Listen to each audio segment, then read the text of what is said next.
Olá, pessoal. Meu nome é Daniele Ferreira de Souza, sou formada em Pedagogia e Letras, trabalho no ensino superior há 12 anos e espero poder contribuir com vocês durante os nossos estudos. Vamos dar início à nossa disciplina, Avaliação de Aprendizagem EPT, que significa Educação Profissional Tecnológica. E nesse primeiro momento, temos como ementa do curso pressupostos teóricos, metodológicos, isomórficos da avaliação de aprendizagem na educação profissional.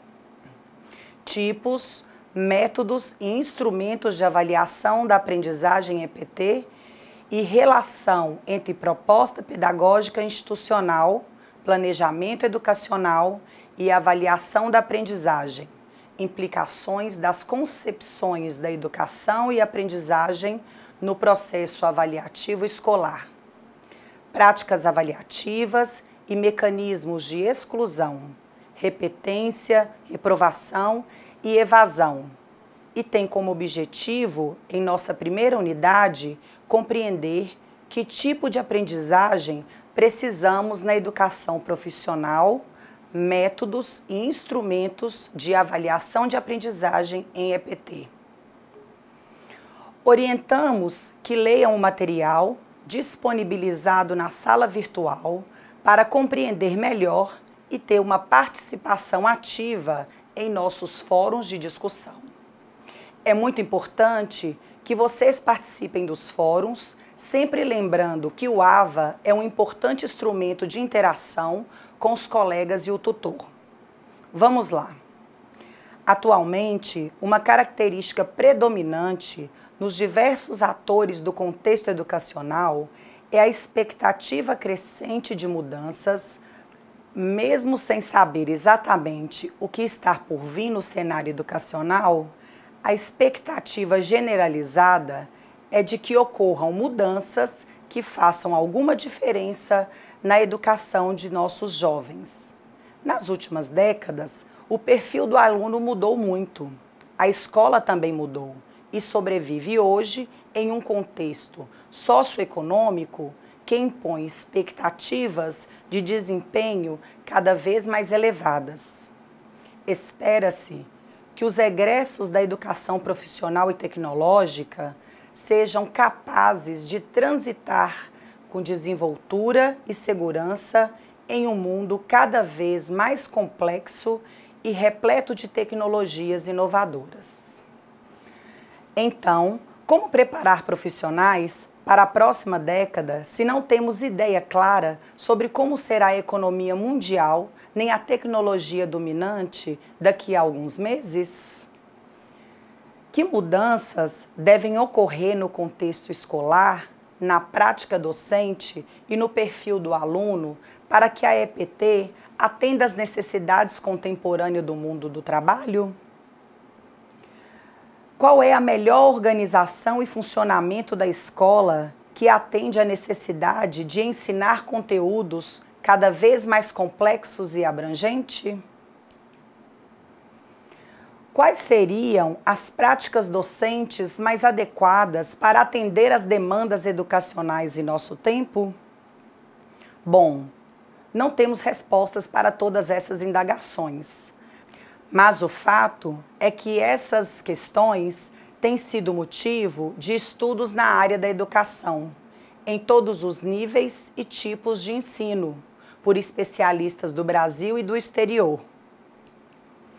A educação profissional e tecnológica é provavelmente a vertente de ensino mais complexa que existe, pois congrega cumulativamente as funções de formar cidadãos, função precípua da educação em qualquer nível de escolaridade, formar mão de obra qualificada e apta para o mercado de trabalho, função exclusiva da EPT e da educação superior. E, na atualidade, se depara com a função de resgatar pessoas excluídas do mercado de trabalho, seja pela baixa escolaridade ou pela ausência de formação profissional adequada, através dos programas específicos para a formação de jovens e adultos, EJA e PROEJA. Podemos ressaltar que a aprendizagem é possivelmente o mais importante sinal de vida humana no planeta e foi definida por Philippe Mérieux na obra Aprender Sim, mas como? De 98, da seguinte forma: a compreensão verdadeira daquilo que queremos ensinar somente ocorre por meio de uma interação entre as informações, que é o meio que disponibiliza ao estudante e o projeto de vida que ele tem. A aprendizagem e a compreensão verdadeira não são senão essa interação, ou seja, criação de sentido. Então, e o que é avaliação? Avaliação é o processo de tornar consciente a aprendizagem pela seleção dos significados. Pode ser externa, como no caso do sistema sobre nós mesmos, e pode ser interna, como no caso da autoavaliação. Na verdade, a avaliação é externa e interna ao mesmo tempo, numa tensão dialética entre o que pensamos que somos e o que pensamos que devemos ser. Por isso mesmo, é tão conflituosa, tão complexa e tão impenetrável. Grande parte do processo se passa no âmbito do inconsciente. A utilização das estratégias de ensino-aprendizagem por parte dos docentes está vinculada à gestão acadêmica e esta, por sua vez, atrelada à gestão da instituição de ensino superior.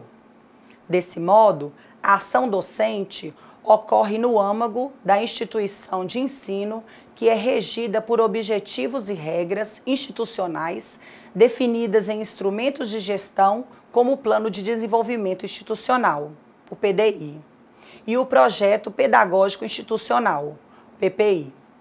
No caso das instituições integrantes da Rede Federal de Educação Profissional e Tecnológica, estes documentos devem ser embasados numa perspectiva em que o processo educativo torna-se mais significativo, envolvente e prazeroso, alcançando a proposta da EPT, de ser uma educação integral e emancipadora e romper com a dualidade e fragmentação do ser humano. As estratégias de ensino e aprendizagem fazem parte do processo educativo e, como tal, contribui para a efetivação dos objetivos traçados pelo professor ou pela instituição, com ou sem a participação dos alunos. As estratégias devem ser bem definidas para contribuir com a evolução dos alunos até atingir os objetivos traçados, podendo esses objetivos ser técnico-profissional ou de caráter transformador da sociedade. Segundo Lopes, em sua obra Estudos da Educação de 2011, as teorias de educação vigentes apresentam uma pedagogia mais centrada na aprendizagem ativa do que no ensino tradicional. Nesse sentido, é necessária uma mudança no papel do professor. A ação docente deve ser mediadora e facilitadora da aprendizagem, capaz de propiciar condições para que os alunos possam desenvolver a autoaprendizagem. O modelo centrado na aprendizagem exige mudança de postura também do aluno, pois o mesmo deve entender que não é uma máquina receptora de informações, mas um sujeito ativo no processo e que deve desenvolver suas atitudes acadêmicas por meio do diálogo e da pesquisa. Então, nessas perspectivas, fazemos a seguinte indagação: que tipo de aprendizagem precisamos na educação profissional? A resposta a essa pergunta depende do ponto em que nos encontramos no amplo espectro da diversidade educacional brasileira. Depende também da intensidade com que percebemos os impactos da tecnologia da informação e comunicação. Não só nos processos de aprendizagem, mas também na habilidade que o mundo do trabalho requer do futuro profissional no uso dessas tecnologias em seus processos produtivos.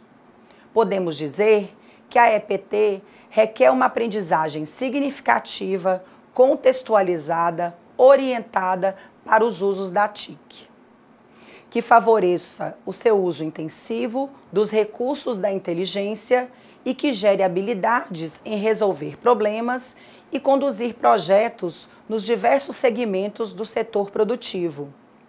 Como contraponto, podemos dizer que a aprendizagem EPT deve estar cada vez mais distante da aprendizagem tradicional, fundamentada no poder do verbo, teórica e dependente do uso intensivo da memória. A efetivação das estratégias de ensino-aprendizagem exige preparo e conhecimento por parte do professor, a fim de estudar, selecionar e organizar e propor as melhores ferramentas facilitadoras da aprendizagem. Segundo Anastasio e Alves, na obra Processo de Ensinagem na Universidade, Pressupostos para as Estratégias de Trabalho em Aula, de 2004, e por intermédio das estratégias que aplicam-se ou exploram-se os meios, modos, jeitos e formas de evidenciar o pensamento, respeitando as condições favoráveis para executar ou fazer algo. Esses meios comportam-se determinadas dinâmicas onde se faz necessário o conhecimento do aluno para a escolha da estratégia. Em se tratando de avaliação da aprendizagem, não existiriam padrões objetivos, mesmo ao deparar o professor com um resultado aparentemente objetivo, como a matemática, por exemplo, na qual os resultados são exatos.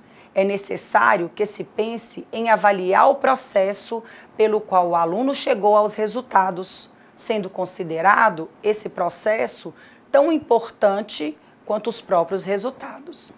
Por exemplo, na operação 28 mais 16, um aluno poderia armar a mesma e resolvê-la da seguinte forma: 28 mais 16 igual a 314.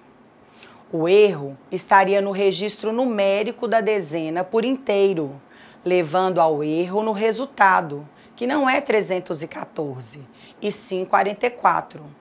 Veja que o aluno somou 8 mais 6, encontrando 14. Porém, ao organizar a equação, ele não utilizou corretamente a regra onde deveria subir 1 para somar depois com os números na operação na qual ele armou.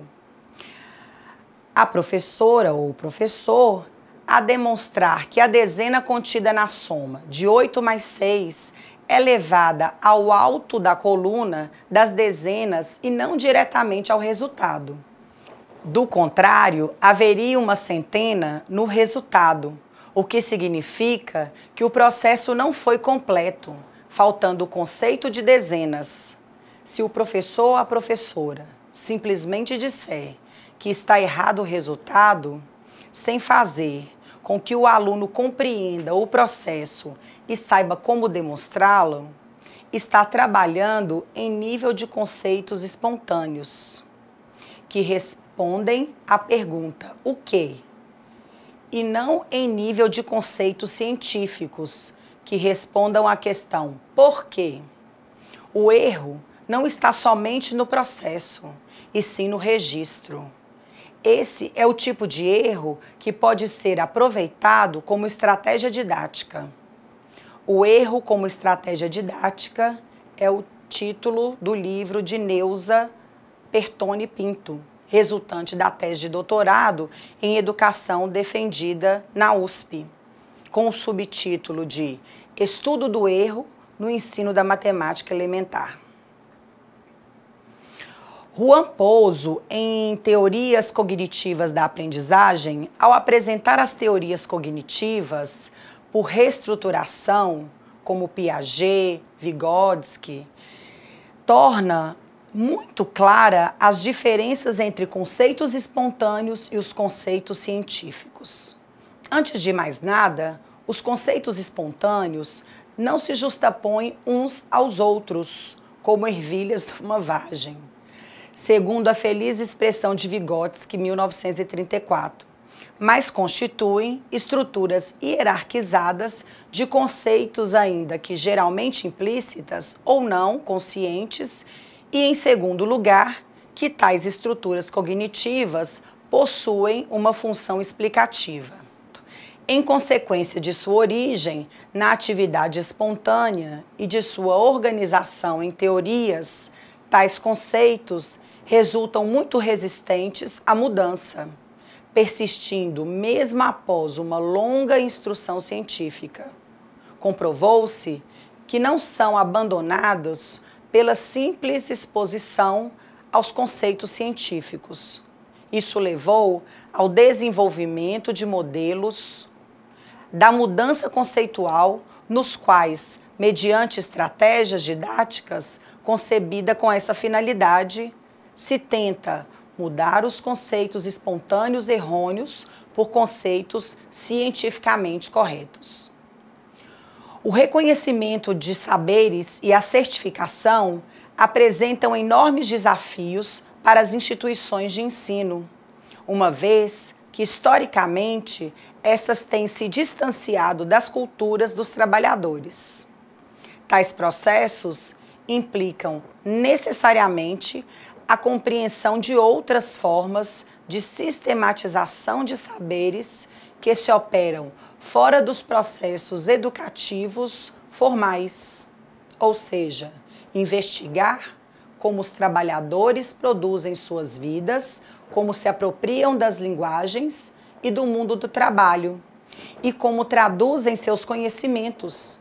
Da mesma forma, o desenvolvimento de metodologias de reconhecimento de saberes requer o entendimento que a ação produtiva não se limita à habilidade de realização de uma tarefa ou à flexibilidade de adaptar-se às mudanças no mundo do trabalho.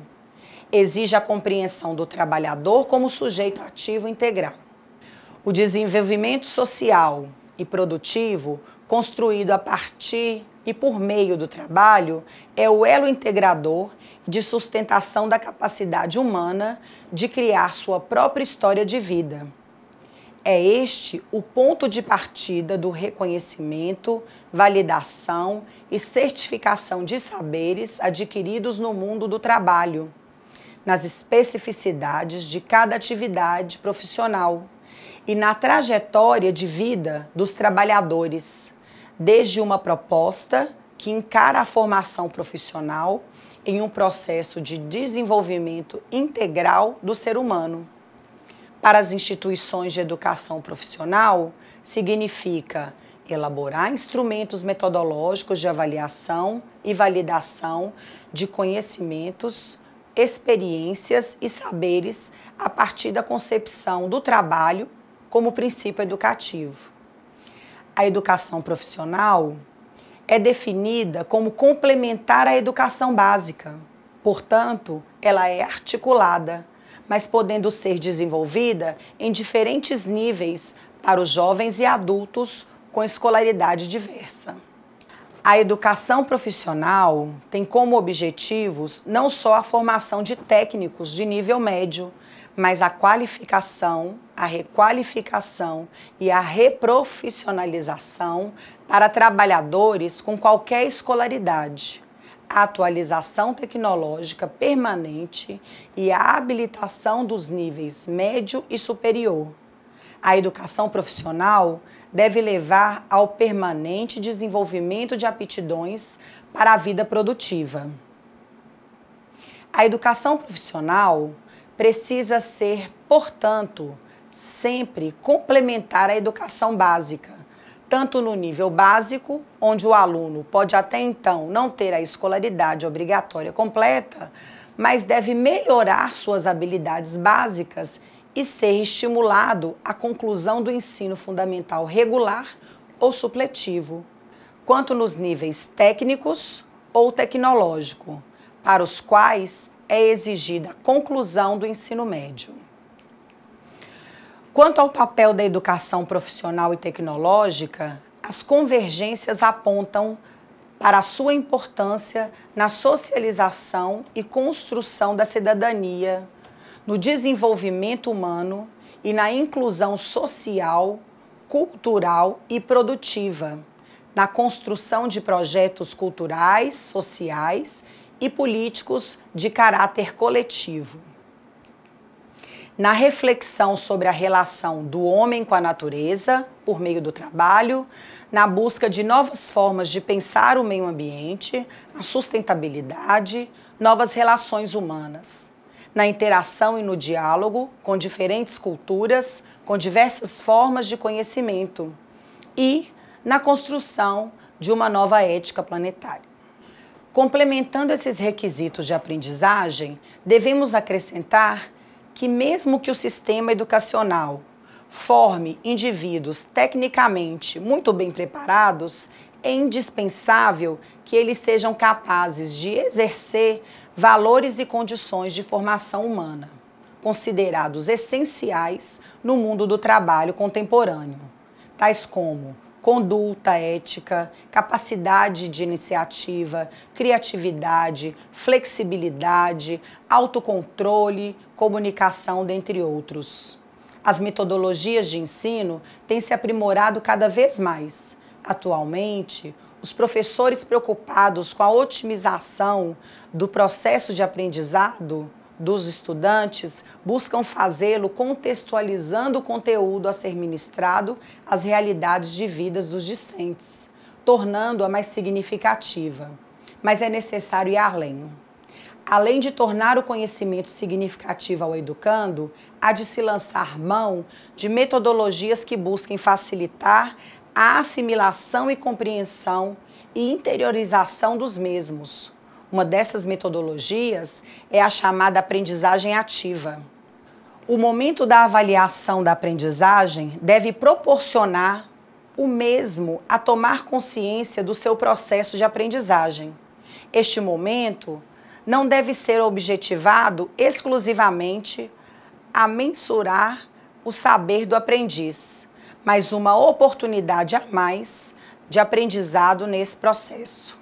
A avaliação pode ser definida como aplicação sistemática de procedimentos metodológicos para determinar, a partir dos objetivos propostos e com base em critérios internos e/ou externos, a relevância, a efetividade e os impactos de determinadas atividades com a finalidade de tomada de decisão.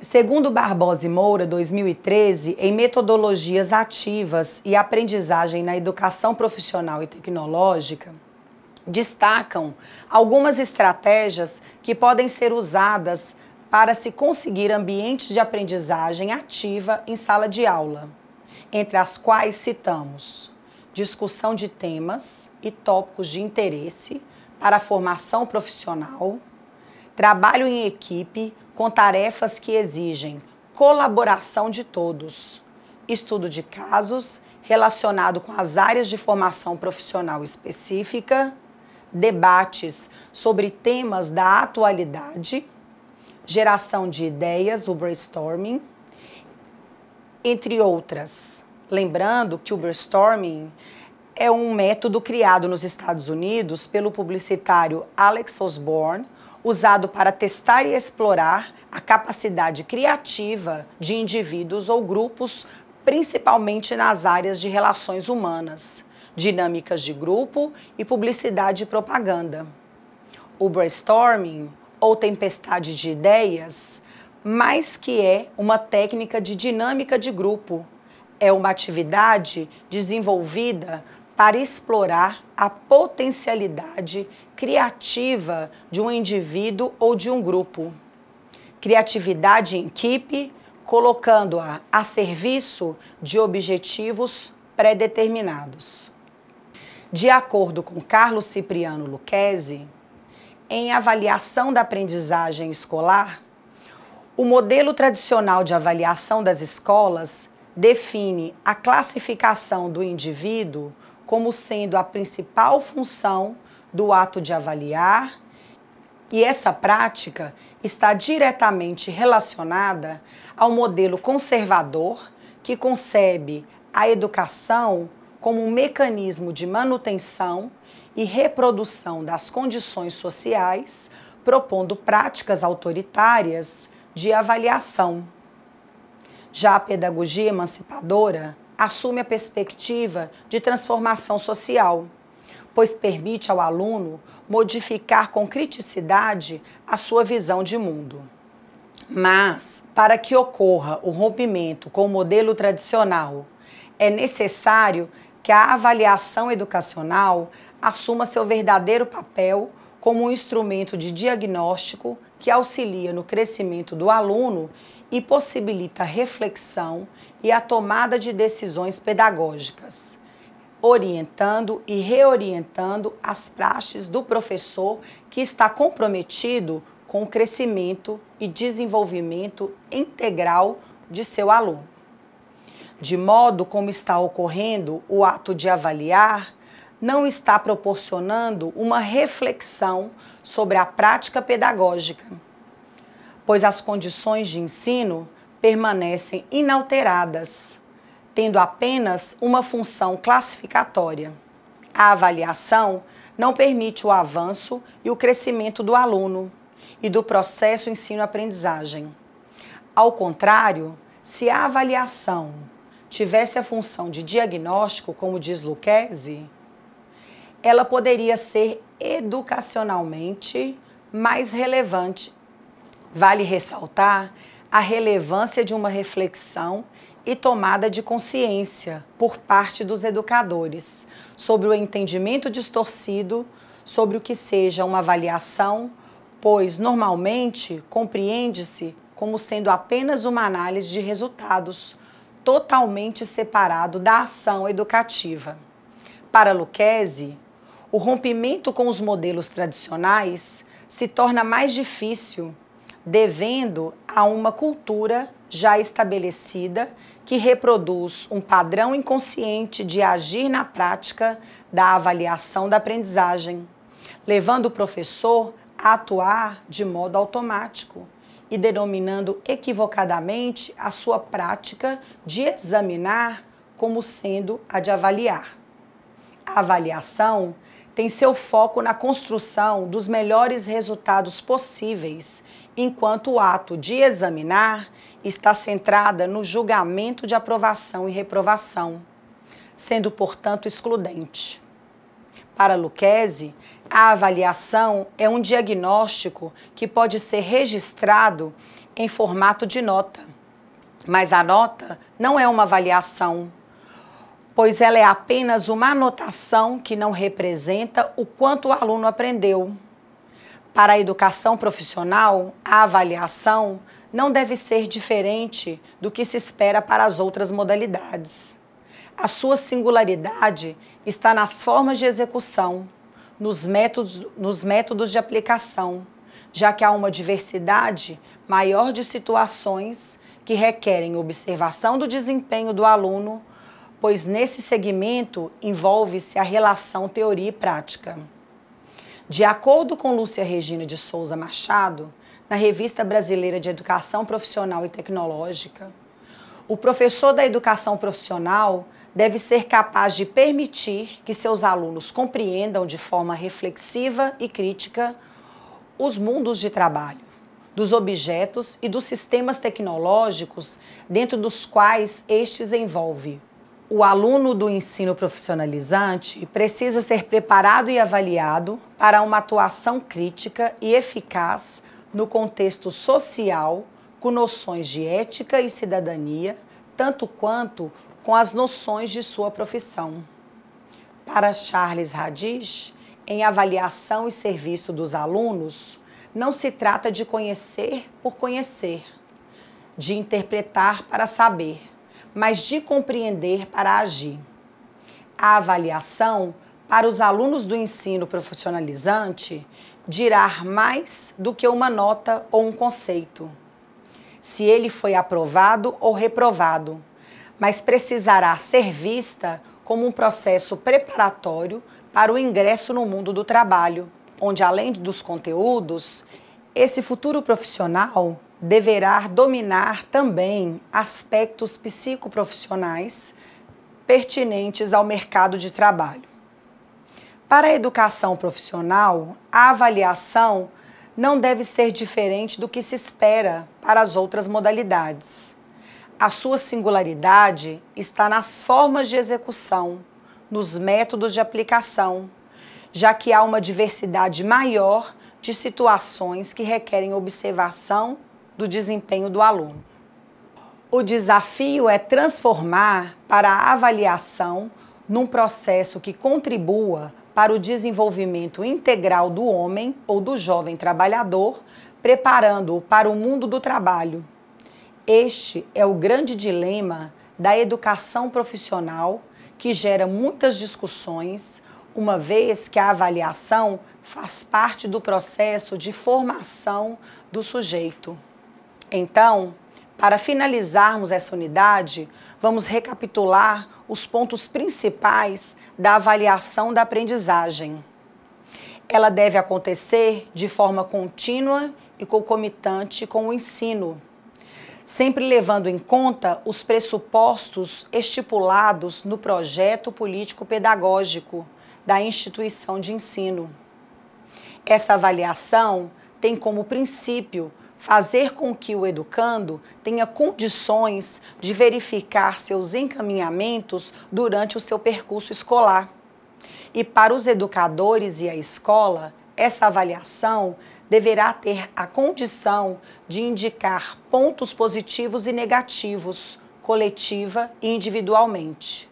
O processo de avaliação é uma tentativa educacional de relacionar os objetivos pretendidos e os recursos utilizados em sala de aula com o saber acumulado pelo aluno, através de instrumentos que o leve a pensar, articular suas ideias, mostrando pontos de vista diferentes, transmitindo o conhecimento que o mesmo acumulou ao longo de sua jornada escolar.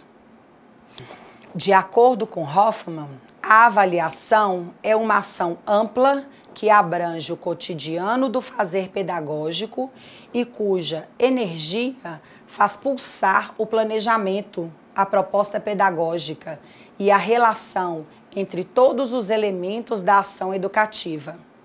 Basta pensar que avaliar é agir com base na compreensão do outro, para se entender que ela nutre de forma vigorosa todo o trabalho educativo. Dessa forma, para que esse processo seja concretizado, são necessários que se cumpram 3 momentos muito importantes dentro do processo avaliativo.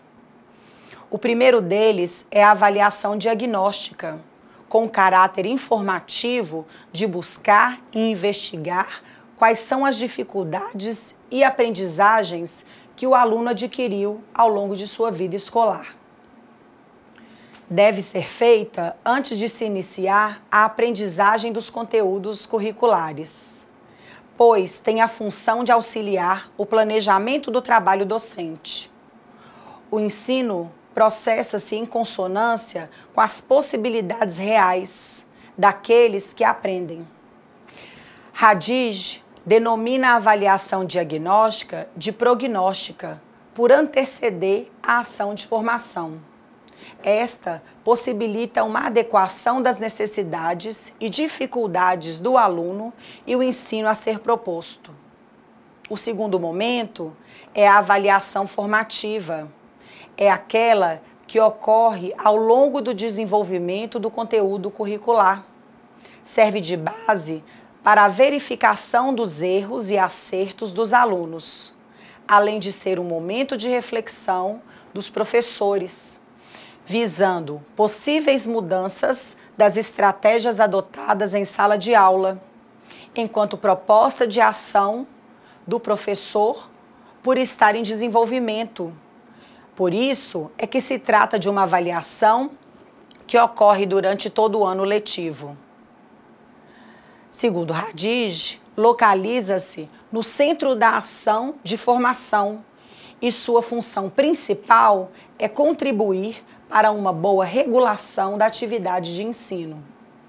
No terceiro momento, temos a avaliação somativa, que ocorre no final do processo ou ao final de cada tópico estudado. Seus resultados são utilizados para analisar o aprendizado de cada aluno, turma ou instituição de ensino. Essa avaliação, por mostrar de alguma forma os ganhos e perdas dos alunos, serve de base para os planejamentos dos trabalhos dos próximos períodos. Muitas vezes, essa avaliação tem a função classificatória, quando indica quem será aprovado ou reprovado. A avaliação é um dos instrumentos que serve de apoio ao desenvolvimento do processo de ensino-aprendizagem, auxiliando na evolução da prática educativa. O planejamento do trabalho docente, juntamente com a avaliação, serve de base para as tomadas de decisões das ações educativas.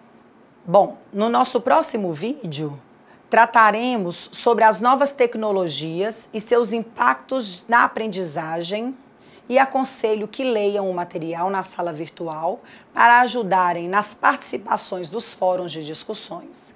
Bons estudos e até a próxima!